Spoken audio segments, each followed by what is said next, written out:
sort of agenda, what the class is going to be. Then I'll turn it over for all of you. And if you want to give a brief introduction about yourself and why you're attending the class, that would be great. But in the meantime, let's just go a little bit over the agenda. Here first, a couple things about GetSetUp. Ideally, it's we learn from each other. So if you have the ability to have your camera on, we can all see each other and be better. Understand sometimes your environment or whatever doesn't allow it. So we appreciate that. This class is being recorded, mostly for training purposes for me. But if you do attend the class and want to get a copy of the recording, you can do that by emailing at help@getsetup.io and requesting a specific recording. And I think we're being put on to live screen on Facebook Live. So if anybody's joining us on Facebook Live, thanks for joining. And if you do want to be a little bit more participatory in the future, you can sign on directly through GetSetUp. You can ask questions during the session. And typically in this session, we don't talk about any specific products, but if they come up because of questions or whatever, GetSetUp does not pay or get paid to promote any products. Any products that we do talk about will solely be because of just the nature of the class and what comes up live. So with that, real quickly, the agenda. Want to understand what's at stake. We're going to talk about the money of what goes on with fraud. We're going to talk about our most vulnerable areas, and by our in this one, we're going to talk about people over 60 and above. I'm not saying that all of you are, but that's usually the primary target for GetSetUp audience. So we'll talk about that. We'll talk about some ways to protect ourselves, and we'll talk about some tips and tools. So with that, I'd like to turn it over to anybody in the audience who wants to say a few words about themselves, maybe where they're from and what they target to get out of this class. That would be great. Anybody want to go first? Sure. Hi, I'm Wendy. I'm over 60. I'm still working part-time 50%. I just want to learn and do my best to protect myself. And my daughter lives in Chicago. Oh, okay, good. Good. All right, thanks. I visited her several times. All right. Joyce, you had your hand up. You want to tell us a little more about yourself? Yes, my name is Joyce Lindesay. I'll be 70 next year. I have 6 grandchildren. I work part-time for CSET. I like the young lady mentioned, I would like to get more knowledgeable about this scam and fraud because it's ramping. So therefore, I want to be up on it, so I won't get scammed. Okay, perfect. That's exactly what we'll talk about. And it is changing, and I even change my screens pretty regularly just to try to stay up with it too. So Joyce, that's correct. So thanks. And you notice, Wendy, she called you a young lady too. So. Oh, we all young at heart. There we go. All right. Anybody else want to say a few words about themselves? You're welcome to give your age. You don't have to though. It's not a requirement. So, all right. Well, let's just go ahead and get started then. So, per the FTC, which is the Federal Trade Commission, a big government entity, in 2019, which is the last year they had the report for, over $1.8 billion in fraud was reported. Yeah, and I forgot to say Brandon's on with GetSetUp team too. If you have any video or audio problems, just please let him know and he'll help get us through that. So most experts say that 3 to 4 times as much fraud actually occurs as what's reported. So if we use those numbers, probably $6 to $8 billion was lost in fraud, if not more than that, in 2019 alone. So there's a lot of money out there. And per the Federal Trade Commission, romance scams, government imposter scams, and prize sweepstakes lottery scams are the highest reported dollars for what I'm going to call older adults, which are 16 over per the survey. So 68% of the money that was lost by those 16 above fall into those 3 categories. the romance scams, which we'll cover a little bit more in a couple minutes, government imposter scams, meaning somebody's calling you saying they're from the IRS, or they're sending you an email saying they're from the IRS, etc.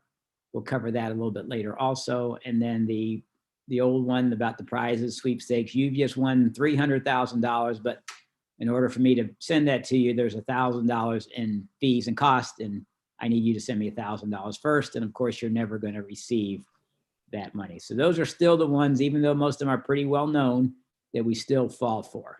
So we'll talk a little bit about those. And then phone scams continue to be the biggest one for adults 80 and above. So not saying that most of us are there, but a lot of us have either close friends or relatives that are over 80. And they maybe not participate quite as much on the internet, but still there's a lot of phone scams out there. So we'll talk about some phone scams in hopes that you can relay some of this information to some of your friends and family.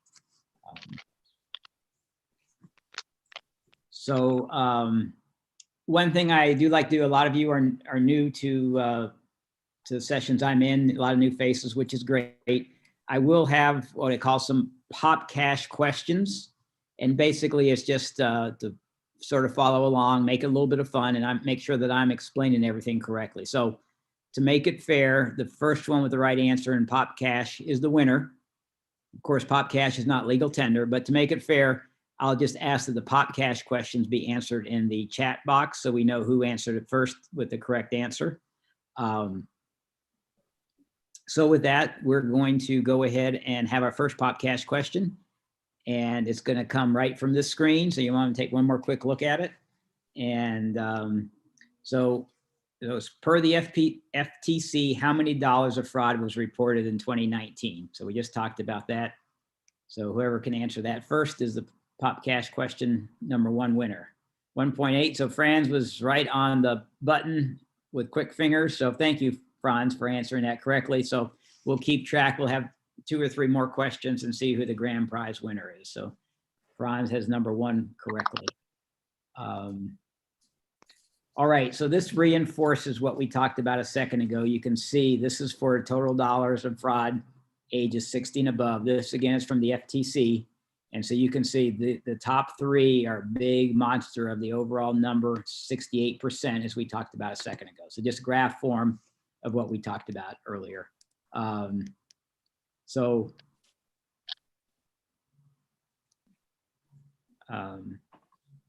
right.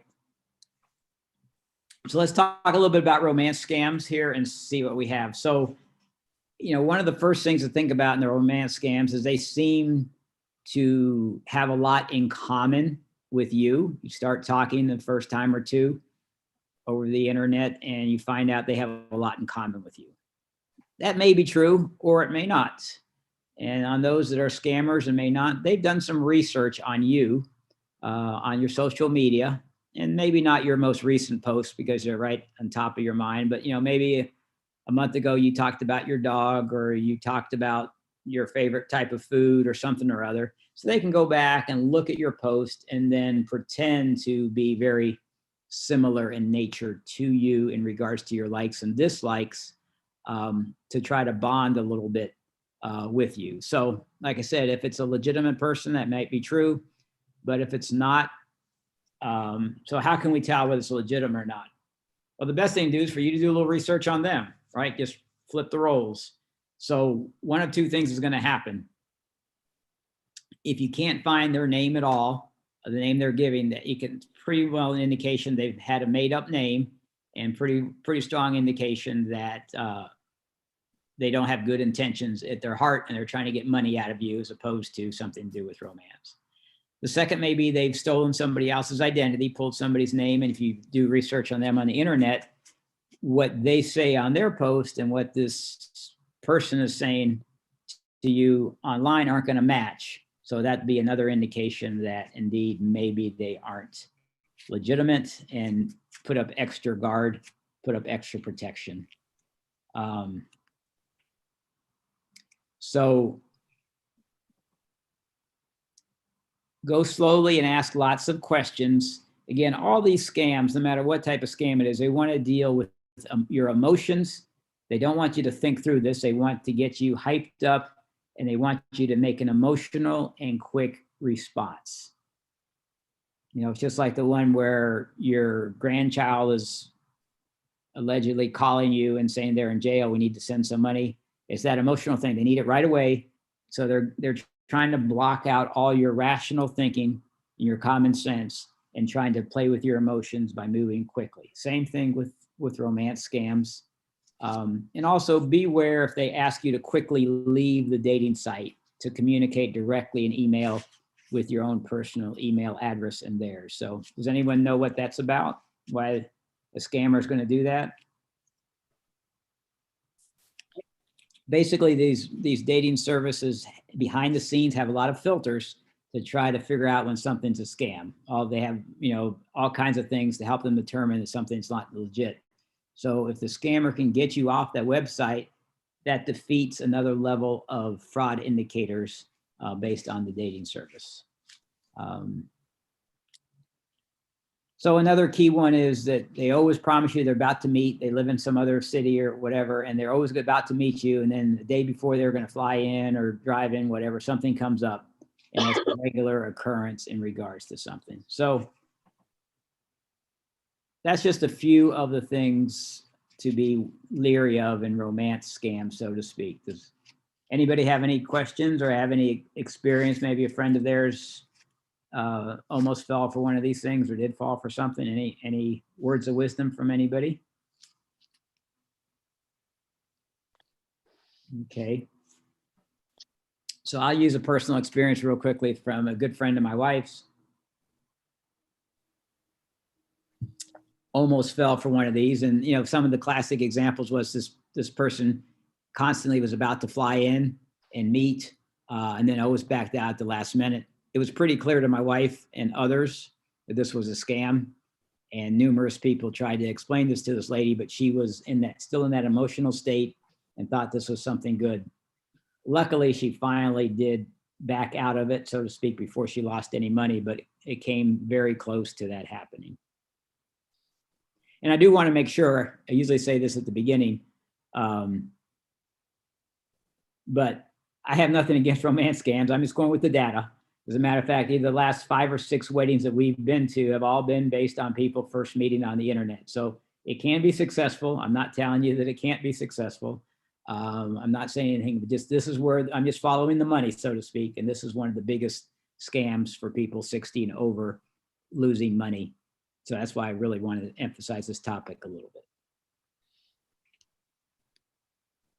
So let's get a little more general.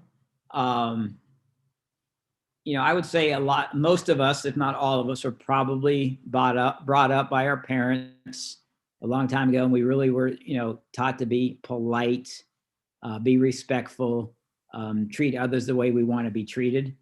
But I'm here to emphasize, if you get somebody on the phone, especially, they will not, if they have a live wire on the phone, it's a scam, no matter how polite you are, they're not going to hang up. If you tell them, I don't want to talk to you anymore, thank you, goodbye. As long as you stay on the line, they're going to stay on the line. And the longer you stay on the line, the more likely they are to get some money from you. So, you know, we have to break that pattern of being polite and being friendly. You just have to, once you realize it's a scam, and a lot of times it's not that hard to figure it out, you just need to hang up the phone. If you think you can mutually end the conversation, I can promise you it's not going to happen. They will keep talking as long as they have a live wire, live fish, so to speak, they will keep talking. So we have to break some of our ingrained habits of being polite, being professional, and just get out of the conversation as quickly as possible.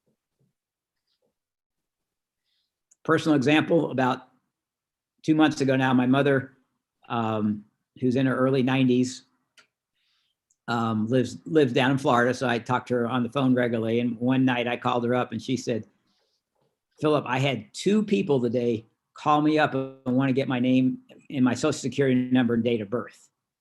And my mother loves to chat. She's still sharp enough not to give that information out. But I explained to her, but she also loves to talk.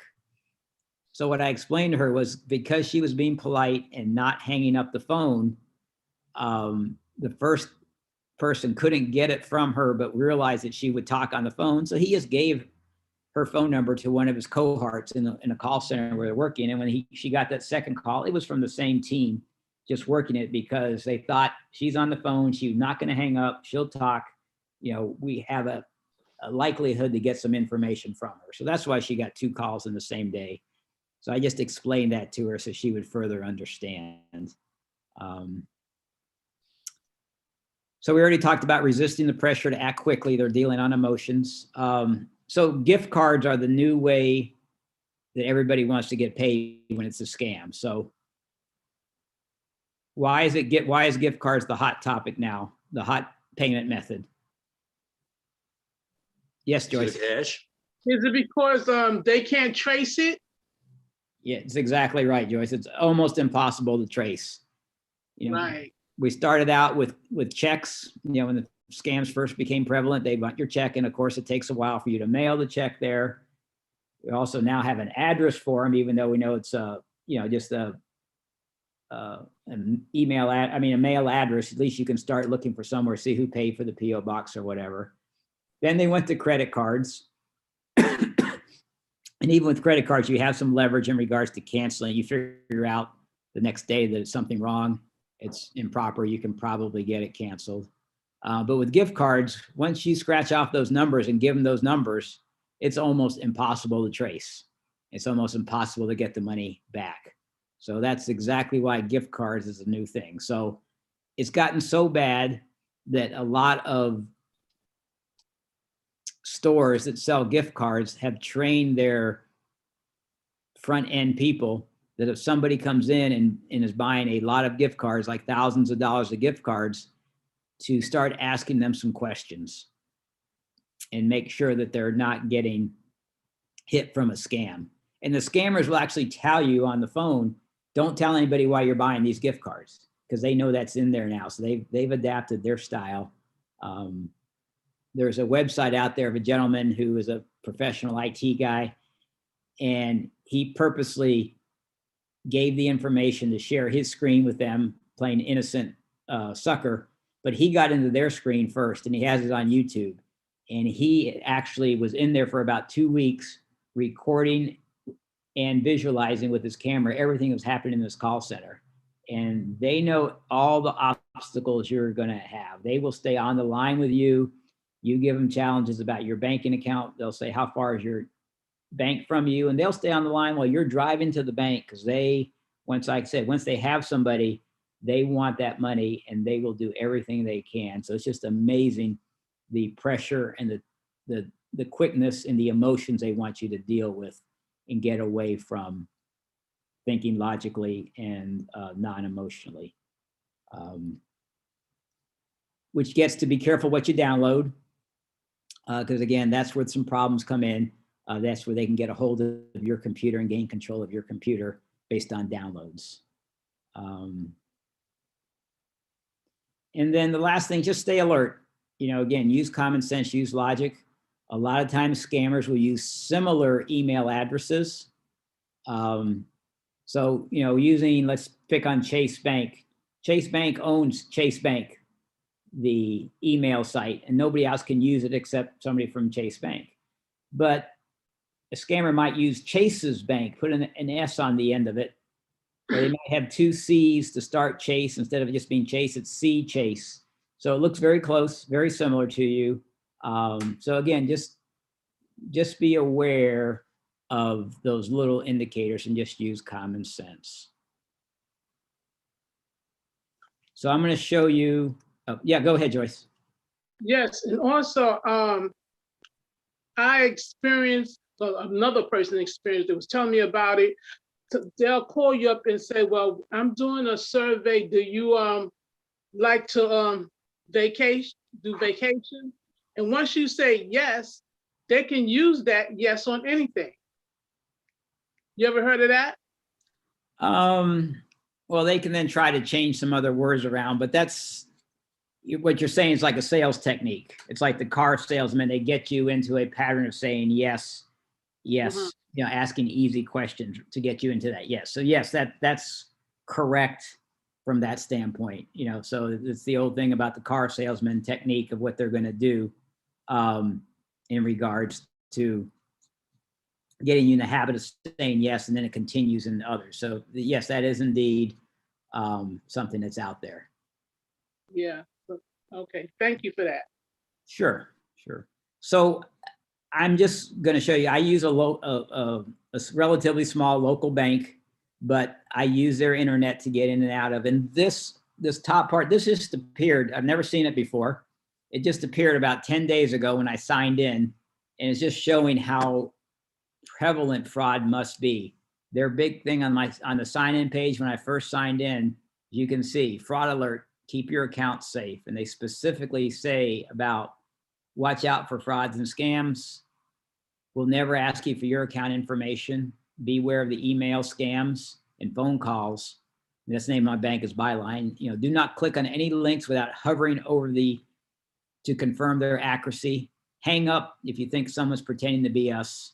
All the things we've talked about. This, like I said, this is the first time I put this on the screen because I just got this about 10 days ago.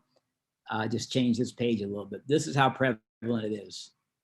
So when they say about hover over the email address, each email company does something different. What I have here showing is an email address from Yahoo, and then an email address from GetSetUp. So what I've done on each of these is Jewel Osco, that's a supermarket here in the Chicago area and some other areas. So if I just hover over that, it then tells me this is their actual email address is no reply at offersforjewelosco.com. So I do know it probably is from them because it does have something on there and it makes the no reply make sense. And then it's very similar in Google. This is a Google account. This is GetSetUp. And you can see I hovered over it and it says notifications at getsetup.org. So I know that looks like it's probably from, GetSetUp. There's nothing else in there. There's not like 2 S's in here, etc.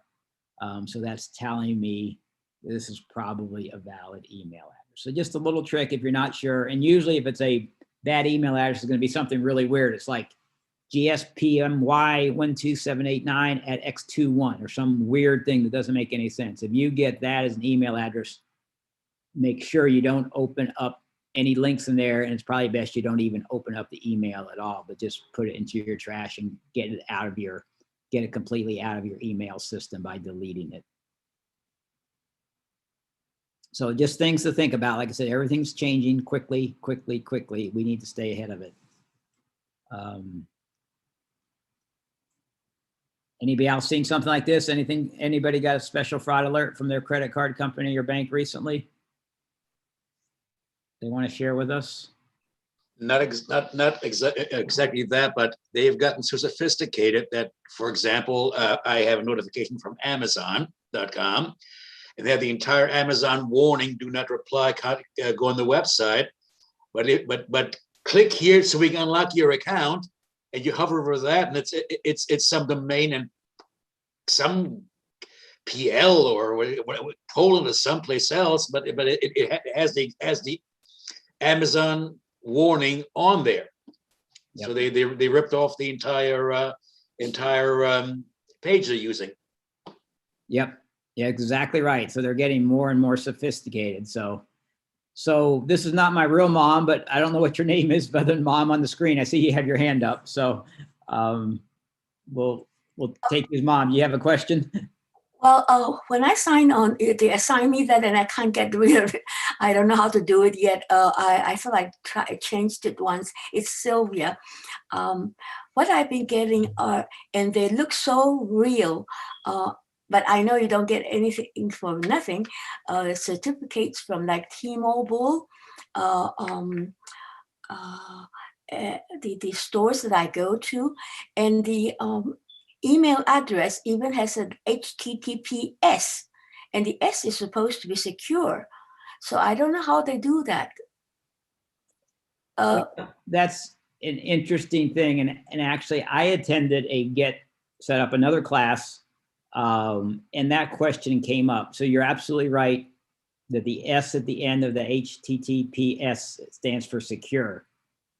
But we did some research in regards to some of the security websites that monitor stuff.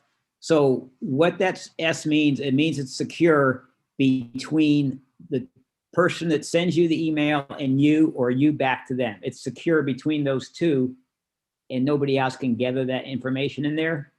But that in and of itself does not mean that that's a legitimate web service. So I see. this service has gone that extra step, and you're absolutely right, just makes it that much easier. And until I this was about 2 months ago when the class that I was attending, the question came up, and quite honestly, nobody knew the answer. So the guide went in before she sent the closing email, and she went into, I can't remember now which website, but one of the security websites, and they talked about that in there, that indeed, that's just another level of sophistication. So that S means that any communication you have with that particular site is secure. Nobody else can see it or hack into it. However, it doesn't mean that they're a legitimate service. So you're absolutely right. Just one more layer of challenges we have to get through. The things that I get almost daily, well, when they offer money, but I watch out for signs like poor grammar. Some of them have a very poor grammar, and that's almost a giveaway when they leave calls, text messages or phone messages. And I get those daily, or they offer, and this I get several times a day. They want to buy the house. Some of them would give the telephone number, some won't, and some would give a different telephone number than what shows on my It's 12 o'clock. phone. Yep. Yeah, you're absolutely right. There's no reason to call those numbers back. Again, once they get on the line with a live person, they have a lot of tricks and will do everything they can to get money from you. There's absolutely no reason to call those numbers back. All they're doing is the law of averages, right? The number. If they make 1 million phone calls, they're going to get 100,000 people that call them back. They're going to get 10,000 people that they actually talk to. They're going to get 100 people that they can get some money from. So it's just the law of percentages and large numbers. If they make enough phone calls, they're going to get some return calls. You just don't want to be one of those people returning the calls, because it's just nothing good's going to come from it. The one that almost gets me, and this I don't know even to this day, is where they said, supposedly from Yahoo, that I had done something, and they wanted to verify, or I had to do something, and I don't understand the technical terms they use. I forgot the details, but there are so many that you have done this, and you have to do to verify. We're trying to verify. Yep. I almost got pulled into a couple of those. Yep, that's a very common one. And all they're doing, again, it's the law of averages. They make 1 million phone calls, and only 100,000 of those are actually even Yahoo customers. So the other 900,000 ignore it, because they know if they have, using any common sense at all, they know it's not theirs because they don't even have a Yahoo account. But now they got 100,000 people that do have Yahoo accounts out of that 1 million. And it's the same law of averages that they're going to get. Even if they get 10 phone calls out of it, it's worth it for their time. So you're exactly right. Even if it's something you have, that particular service, it's just lucky that they did that. They've sent it to you as a random thing, and you just happen to have the service that they particularly have. So there's no reason to worry about. I have to leave. I enjoyed it. Thank you so much. All right, Joyce, you're going to miss the best part of it. Maybe you can do this class again. We're going to talk about some more tips, but thanks for joining when you could. Okay, I can go keep going to this class? Yeah, you can sign up again. Oh, okay. Yep. Then I know I can do it to the end. Thank you so much. Sure. So now that's exactly what we're going to do. Now that Joyce is leading us, we're going to talk about things that you can do, but hopefully she'll get this class some other time. So we'll talk about some protections that we may be able to have here. So these are just ideas to think about. None of them are going to be for every one of us, but just I'm just going to throw some ideas out there. And if you have any other ideas or any of these have worked for you or not worked for you, let me know. Yes, Franz. This comes to with telephone calls. I not native born American. I came here in '65. So when the phone rings, I don't know the number. I say hello, which could be any language, and as soon as I know it's not legit, I forgot that I learned English, and I still speak fluent German. That usually works. Well, you have the advantage of being able to, even if it's not fluent, they probably don't know the language anyway. This is also true. That's all. You could do gibberish and it probably works. You right? could play Borat if you want to. Exactly. Yep. All kinds of things that you can do. Some people like to just sort of, they get a hold of you. The theory is they just put the phone down because that person's going to talk for about 5 minutes before they realize that you're no longer there and you've wasted that person's time. And they can't get to another scam. Also a good way to deal with it. Yeah, so that's another way to do it. Whatever is the right way. So the first thing I'm going to talk about is the Postal Service.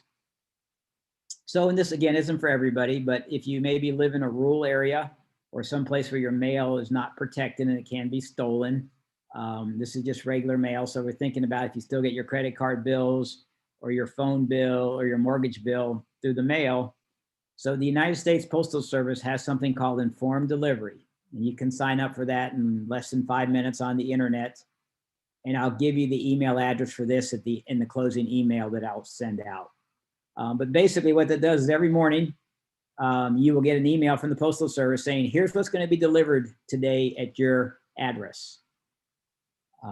So then if you don't get one of those things, and it will say it could come tomorrow, but usually my experience is I've been doing this now for about 4 or 5 months, and almost everything comes the day they say it's going to come.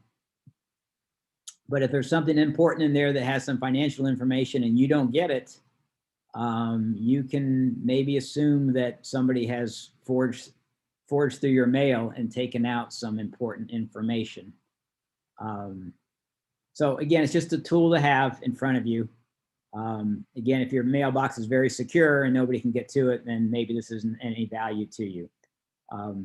But why is this important if indeed something happens? So probably the worst type of financial fraud is when you don't even know somebody has gotten your information and they go get a credit card, a new credit card in your name using your Social Security number. Because if that's the case, you're not going to know about it for possibly 4, 5, 6, 7 months before they track it back down, because they're going to change the address before it comes back to you, because it does tie eventually to your Social Security number in your name. And that is the worst type of fraud to try to dig out from under, because it takes so much time and so much energy and so much of your dollars to get that straightened out. So the more you protect it, the better off it is. So there's only one, the best way to try to protect this is by putting a freeze on your credit. So basically a freeze means that nobody can apply for a new card, including you. So there are three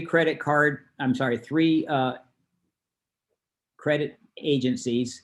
I will send you their names, emails, and phone numbers in the closing email that I send you. But you might want to consider a freeze. There are some disadvantages to a freeze. I'll give you a personal example. I switched cell phone carriers 1.5 years ago. I went to the company and they couldn't confirm my credit because my credit was frozen. So I had to come home. I had to unfreeze my credit, let them run the report, and then go back and freeze it again. But I know I'm not actively going to buy or get any new credit cards. I'm not going to get a new mortgage. I'm not going to do anything that's going to cause me to get additional credit anytime soon, or not very frequently. So for me, it's worth freezing my credit. Now for the government to freeze or unfreeze your credit has to be free. It used to be in the past, they could charge you like $10 to freeze or unfreeze your credit. But right now it's done for free, both ways, to freeze it and unfreeze it.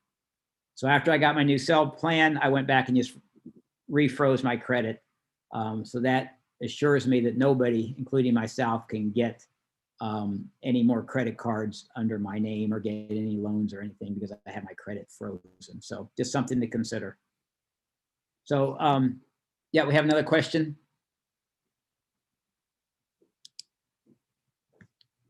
You have your hand up. I'm sorry, I forgot your name again, but Mom, you have your hand up? Okay, well, he's come back if you do.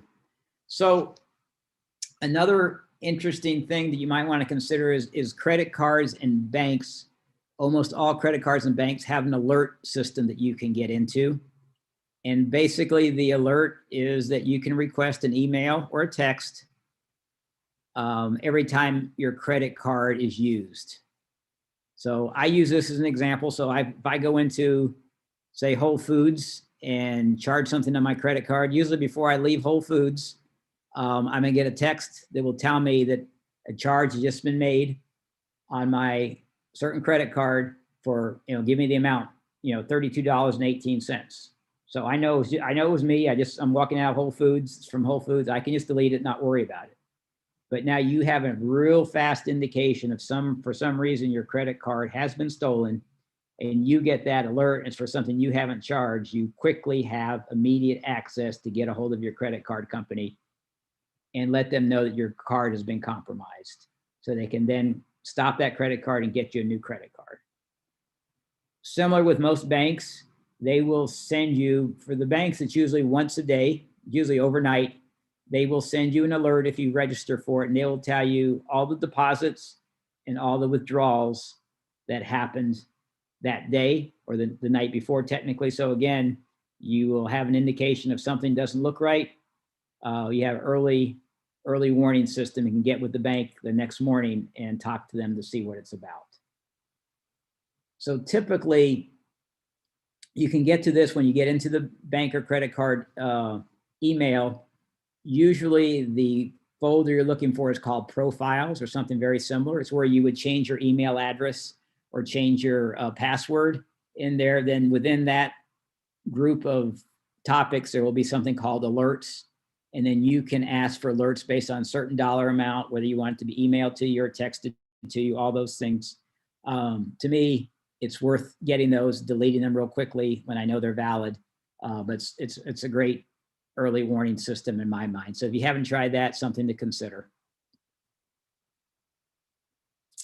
So protect your birth date and your social security number very much. So 4 pieces of information are needed to get credit, right? You got your name, your address, birth date, and social security number. Your name and address, I hate to tell you, but almost anybody can figure that out with a little bit of ingenuity, doing a little search on the internet. I see Franz and I'm attending here on GetSetUp. I see his last name, or I just see him somewhere, see his name in the newspaper, whatever. I can probably find out his address. Pretty easy. Hate to say it, but it's true for all of us. Getting his birth date and social security number are a little tougher, but they can be done through some things. But the main thing is you don't want to give out those 2 pieces of valuable information any more than you have to. A good example, our social security number, as we got older, our Medicare number was the same as a social security number. That no longer is the case because it was too prevalent for fraud. And you think about vendors now, it might be somebody at like a big, strong national firm like Starbucks. If you give them your birth date, they will send you an email, wish you a happy birthday, and they'll give you a free cup of coffee on your birth date.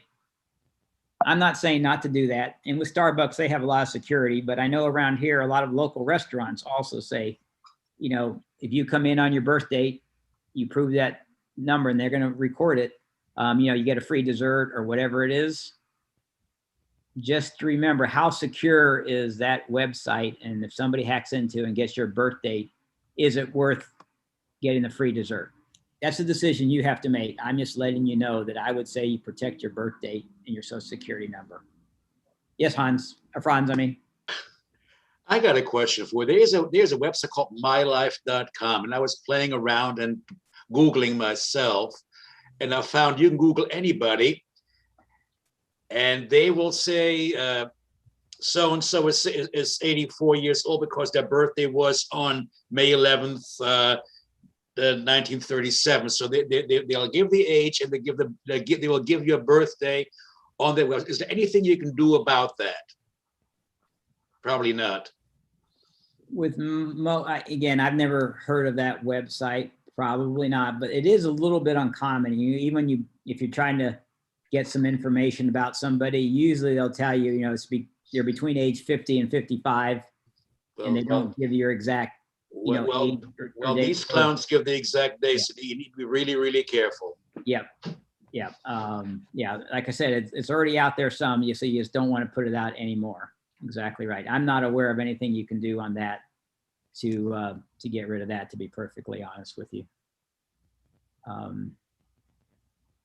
right, so there's also a lot of scam blockers for email, and GetSetUp has some classes on that if you want to go into more detail. And I'm not the guide for those classes, but I've attended them, and they have some good information on there too. So we try not to have the same information on the same classes. And now all the cell phone companies now do have some phone screens. So they are now required by the US government to offer free phone screens, and you can always buy additional layer of screens for an additional amount of money each month. I would just make sure you at least sign up for the free one. That's what I've done. And it just adds a one layer of protection for you. So just something to consider. And then we talked about the credit reports earlier. The other thing you can do is you can review the credit reports just to make sure there's nothing out there that you didn't ask for directly. And then finally, I would say for your important stuff, your financial stuff, so your bank, your investment companies, where you really have some money, just consider the two-factor authentication. So really what that means is you would sign in like you normally do. Your sign in and then your password, and then they will send to your phone number on file, your cell number on file. They will send you a text, usually within a couple of seconds, with a 4, 5, 6, or 7-digit number, a random number that you then have to put in on the next page before you finish with your sign in. So basically this just means if somebody steals your password, they also would have to steal your phone to be able to get in there. So again, it takes a little more time. I don't use it for my regular websites, but anywhere where I have my finances and somebody could get money out, I use that two-factor authentication. And again, you can sign up for that usually through the profiles, the same thing. You can ask for that two-factor authentication there. And then once you sign up for it with some websites, they'll ask you each time, is this a public computer or is this a private computer you're going to use regularly? And if you say this is a computer I'm going to use regularly, they stop doing the two-factor authentication. So if you want to keep that up, you just say this is a public computer, and then they continue to send you a text.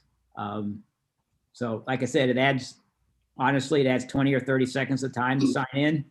But for me, it's well worth it for places where I have my money, and it would be, if somebody got all my passwords, I would not like that and be able to, withdraw money. So these are all ideas for you to think about. I don't expect anybody to use them all, but some things to think about to protect ourselves. I have a question. Please. About the password vault. Yes. Do they have classes on those and how to use them and which ones are better? Yes, as a matter of fact, I attended that class because I had never used them before either till about 2 or 3 months ago. I think Wade's the teacher on that, but on your search, you can just type in password vault. I don't remember the exact name, but yeah, there is a GetSetUp class on that. And to me, I found it very useful. I started using one of the password vaults after that. For those not familiar, basically, you have one sign-on, which should be pretty strong, one you remember very well, and then it automatically gives passwords, some weird passwords, a series of numbers and asterisks and letters to each of your accounts, and then it keeps track of those You can change them at any time and it sets it up. And those are pretty secure? You know, they're more secure than where the challenge comes in, Priscilla, is that, you know, if somebody does hack into your computer, they can see your keystrokes and they can, you know, then mimic your password. And that the way they do that is sending you an email with a link, and you hit that link, you have possibly given up, you know, quiet access to your computer. By using that password vault, since you're not typing in anything, they cannot follow the keystrokes. Okay. So to me, it makes sense. Nothing, and I usually end the class by saying this, but I'll say it now.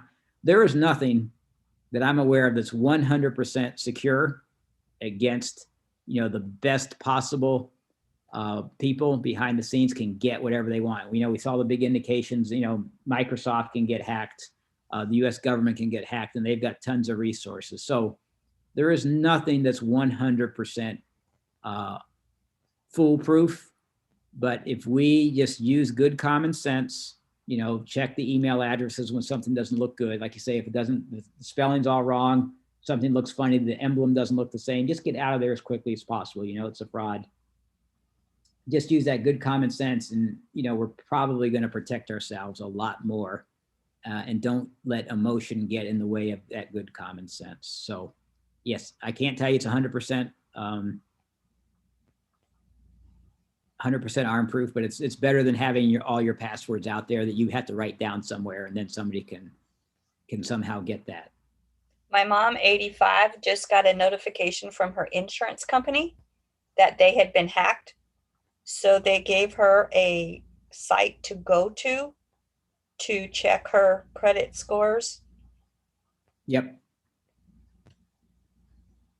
Yeah, I just got something like that too. I got not the COVID vaccine, but I'd gotten a flu vaccine through one of the local pharmacies, which was also a supermarket. And I just got something about 10 days ago saying that they had been hacked into, and, you know, so information of mine, including some health records now are out there. So yeah. Correct. And then they gave me a link that I could go to, you know, to sign up for it. So you have to make sure it's a legitimate email to begin with. And mine actually came through a hard mail telling me about it. And then, you know, I'd heard of this website before, so I was comfortable that indeed that was the case. And basically this is a service that you can pay for, but, you know, this particular supermarket was giving it to me free. They were paying for it for 2 years to help me try to protect my identity. So that Same sounds here. Like, sounds like what's happening through Meyer. So yep, it's probably worth checking on and keeping track of it. Thank you. Yes. Yes, Franz. You are allowed at least once a year to get free copies of all your credit reports. Here in Georgia, it's twice a year. So I would I would recommend just every year get a copy of your credit report. It's not going to cost you anything. Yep, you're exactly right. And on top of that, there's 3 different credit agencies. So if you really want to be particular about it, you could get one, because each one of them gives you a free credit report once a year. So you could every 4 months at least check one of your credit card or one of the credit agencies, if you really want it to be. And again, at the end of when you get email at the end of this class, I'll give you the email addresses and phone numbers for all 3 of the credit agencies. But excellent point, Franz. Thanks for bringing that up. All right, so one more question here. So what are the 2 pieces of personal information that is most important for you to protect? And actually, I think I accidentally gave this slide before, and I think Franz had already answered it, but you got to start over, Franz. I couldn't figure out what you were doing. Then I figured it out. That was one of my questions. So I'll give somebody else a chance. I'm sorry about that. I just saw that put it in there. that's okay. It's just a little bit of a game to keep it interesting. Yeah. So nothing, Yeah. like I said, we're not gonna make any money on it. No, So, we're not. But as long as people are aware of what's important. exactly. So anybody else want to try to answer that question? We talked about Date it. of birth and social security. Yep, there you go. Thank you, Priscilla. So perfect. All right, so a little bit of, so trying to stay relevant here. Just a couple quick things on COVID and tax time. So the IRS does not call you up or send you an email especially the first contact they're making with you. They use snail mail, regular mail to make especially almost all contacts, but especially the initial contact. I just did some research on that to confirm it.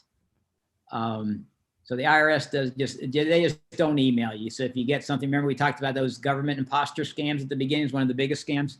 You know, people see they get an email from the IRS. The first thing to do is, oh my God. And again, we got to get this fixed. We're dealing with emotion. Get rid of that emotion. Think common sense. Remember, IRS does not send emails. It's not legitimate. Just delete it. Don't worry about it.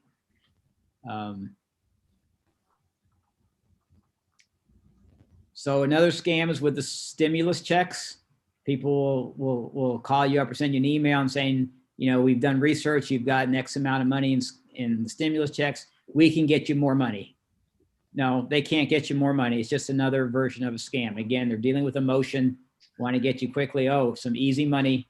They can help me out. No, they can't. Again, just common sense.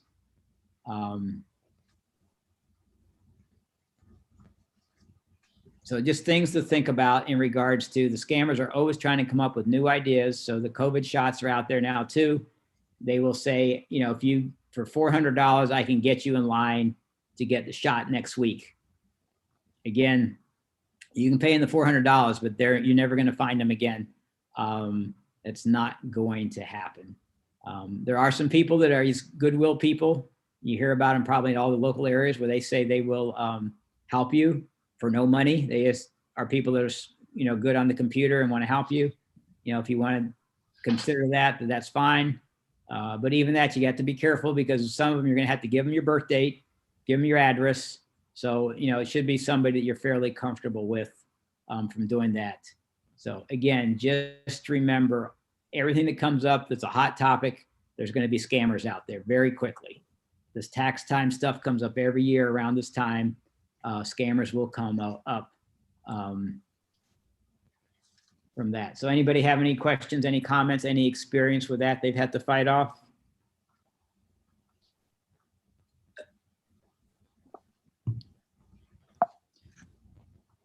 All right, so real quickly, we started this off by talking about the Federal Trade Commission. So they have a wonderful website where a lot of this information, especially the early slides, I got them from there, but they also have a place where you can report fraud. I will send you this email again in the closing email you get from me via GetSetUp. I will give you a link to this page. If you type it in, here's what you get. And it says report now for fraud. And then the next page will give you any different types of fraud you can report. And then if you click on any of these, they will then ask you a couple more questions. You can see here's the start. They ask like 3 or 4 questions. So if you have like a sweepstakes or prize lottery we talked about, if you click on that, they'll then ask you a couple questions. They have all kinds of stuff, auto repairs, phone, internet, jobs, health, just annoying calls. You can see all the different options they have here, an impersonator, fake government. So very good. Now, it doesn't mean just because you report it, they're going to investigate it, but they're looking for trends. And if they see a common trend, they're going to go investigate that or going to give it to the local police or whatever is appropriate from there. But this also gives them a database so they can start to see trends and figure out how to fight different trends. So again, I'll send you this link, but it's a good place to report if you feel that there's some fraud going on and you want to alert somebody to it.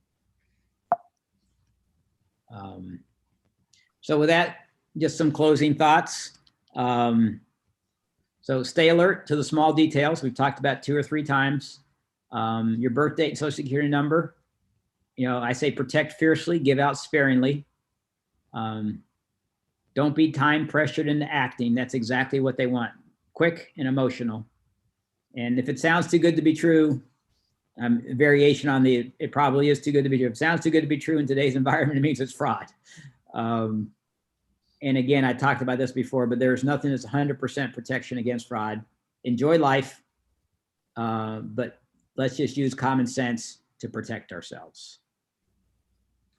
And then remember, we gave some information about phone calls, et cetera, that people over 80 can get taken with. So, you know, think about protecting your family and close friends that are up there in age and maybe don't have all the skill sets that we have and have some internet protections that they can work on and could get scammed just by the phone. So just consider passing it on to them. A question. Sure. How do people or the scammers, or well, not scammers, but there are certain people who seem to be able to get information about your age, because for a long time, my husband and I used to kept getting invitations to sometimes even country club dinners and on presentations for seniors. Now, how do they do? I could have sworn one time it was from my brokerage account, because I use like slightly different names, and the only one that I know would have my was one brokerage account, and brokerage accounts are supposed to be secured. So I still been puzzling over that. They sell the information. There's a couple of things. It's like when you buy a new house, it's a public record, right? Because you have to, it has to be registered with the county government. So some people just go in there and it is a public record. So if you buy a new house, you're going to get all kinds of different information from insurance companies, from contractors, all kinds of things. It is a public record. The same thing if you go out and you incorporate, or more importantly, you do a solo proprietorship and you go to the state or you go to the county and you want to get information as a new business, you'll get tons of things from phone companies, from internet companies. So there is some public information out there. And there is some information about your age, not necessarily your date of birth, but there is some information in publicly accessible things that you can get from the government.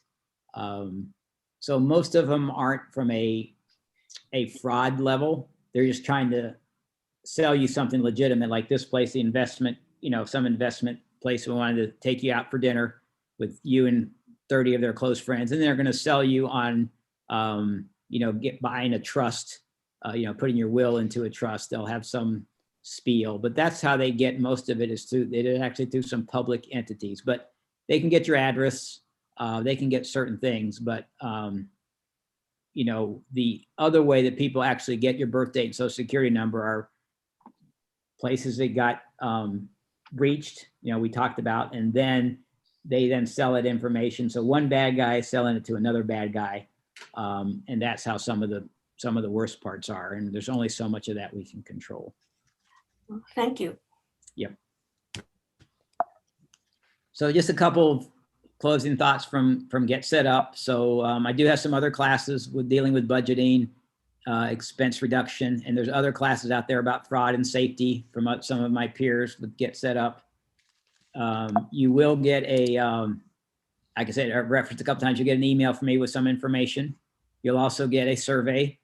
So if you have a couple minutes to fill out the survey, I'd greatly appreciate it. I love lots of good stars if the class met your objectives, but more importantly, I really like to read the comments that you have. So I've changed some of these screens based on comments when people say, think about this, think about that, if it makes sense. I do that and, change some of the screens to keep them relevant, keep them up to date. And then finally, let's spread the word about GetSetUp. You have friends, neighbors, acquaintances that you think will enjoy some of these classes, please let them know. And if you're interested, if you have some topic that you might want to share with everybody, maybe you don't want to do this regularly, maybe you don't want to be the person like me doing most of the talking and the behind the scenes things, but you can have somebody like myself or like Brandon, who's on here with us right now from GetSetUp. We can lead classes and you can talk about something that's of interest to you that you think other people would like. So if you have something like that, please let us know. So that ends our time. Sorry, I'm a minute or two late. I'll hang on. If anybody else has any other questions, I'll be happy to try to answer them. But if you need to go, I greatly appreciate it. Thanks so much for attending. I hope to see you on some other classes and hope you got some information on here you can use. Thank you. Goodbye. Have a great day. Yeah. Thank you.